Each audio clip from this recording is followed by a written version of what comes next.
আমরা যারা সাধারণ জনগণ আছি তারা মনে করি যে বিষয়টা সেটা হলো অন্তর্বর্তীকালীন সরকার আজ যদি শপথ নেন, গঠন হয়ে যান, তাহলে সর্বপ্রথম তেনার যে অ্যাকশন হবে সেই অ্যাকশন হলো এই দেশের বুকে যত ভারতীয় দালাল আছে, বিদেশি এজেন্ট আছে, যারা আমাদের স্বাধীনতা সার্বভৌম খুইয়ে দেওয়ার জন্য, ধ্বংস করার জন্য তথাকথিত সরকার পদতলে আশ্রয় নিয়ে যারা এই দেশের বিভিন্ন জায়গায় ঘাপটি মেরে আছে, এদেরকে গর্তের ভিতর থেকে যেভাবে ইন্দুর সাপকে ল্যাজ ধরে স্যার করে টেনে বের করা হয়, সেইভাবে টেনে টেনে বের করে কড়া বিচারের আওতায় এদেরকে এনে এদের প্রাপ্য শাস্তি জনসম্মুখে সুনিশ্চিত করা। তাহলে আমাদের অন্তরটা একটু ঠান্ডা হবে, শান্ত হবে, আমরা একটু সান্ত্বনা পাবো, আমরা একটু শান্তির নিঃশ্বাস ফেলতে পারবো, শ্বাস নিতে পারবো, নচেত আমাদের ঘুম হবে না। কেননা এরা আমাদের এই দেশে সরকারের পদতলে আশ্রয় নিয়ে তাকে তেল মর্দন করে তার সাহায্যে যতটা ক্ষতি আমাদের করেছে, ইসলামকে যতটা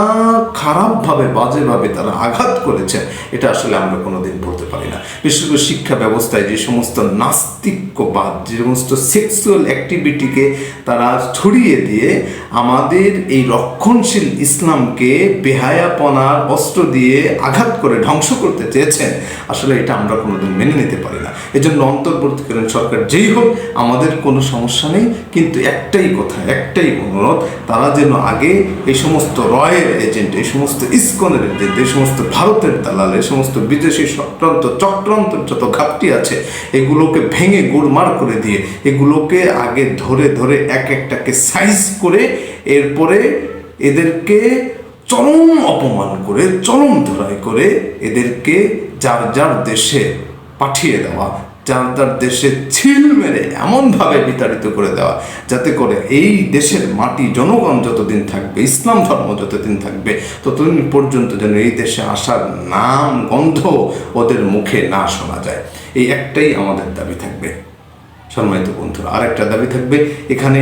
এই দেশের সংখ্যালঘু বলতে কোনো কথা নেই, সমন্বয়কদের এই একই কথা হয়েছে এবং অন্তর্বর্তীকালীন সরকারের প্রতিনিধিদের একই কথা যে দেশের সংখ্যাগরিষ্ঠ বলতে ইসলামীয় সংখ্যাগরিষ্ঠ শব্দ নেই। এদেশের মাটিতে যারাই জন্মগ্রহণ করেছে,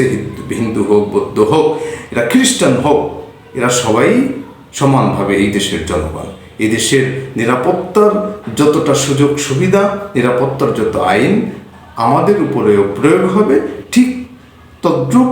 সমানভাবে তাদের উপরে প্রয়োগ হবে। এই জন্য আমরা যে সমস্ত ভাইয়েরা আছি, আমরা লক্ষ্য রাখবো যে এই সুযোগে অন্তর্বর্তীকালীন সরকার গঠনের আগে যে সমস্ত আততায়ী সন্ত্রাসীরা আছে, এরা যেন এই সমস্ত সংখ্যালঘুদের উপরে হামলা করে জামাত শিবিরের উপরে এটা চাপিয়ে না দেওয়ার চেষ্টা করে, আলেম ওলামাদের উপরে চাপিয়ে দেওয়ার চেষ্টা না করে, অথবা এরা যেন দেশের এই যে বিজয়ের একটা ঐক্য, এই ঐক্যকে যেন আবার ঐক্যের ভিত্তিকে যেন নড়বড় করতে না পারে। এই জন্য আমরা অন্তর্বর্তীকালীন সরকার যেই হবে, আমাদের সকলের জনগণের পক্ষ থেকে একটাই অনুরোধ থাকবে যে আগে আপনি এই দেশের ঘাপটি মেরে থাকা দালালদের, এজেন্টদেরকে বের করে বিতাড়িত করে এরপরে সংখ্যালঘুদের মন থেকে এই সমস্ত ত্রাসের ভয়কে চিরতরে উৎপাটন করুন এবং এই দেশের নাগরিকদের সুবিধা বঞ্চিত হওয়া যত ইতিহাস আছে এগুলোকে মুছে দিয়ে, ধুয়ে দিয়ে আবার সুন্দর করে এদেশের সকলের অধিকার প্রতিষ্ঠিত করে সুশান্তির একটি রূপরেখা তৈরি করুন। আজ এ পর্যন্তই। সকলে ভালো থাকবেন, সুস্থ থাকবেন। আসসালামু আলাইকুম ওয়া রাহমাতুল্লাহি ওয়া বারাকাতুহু।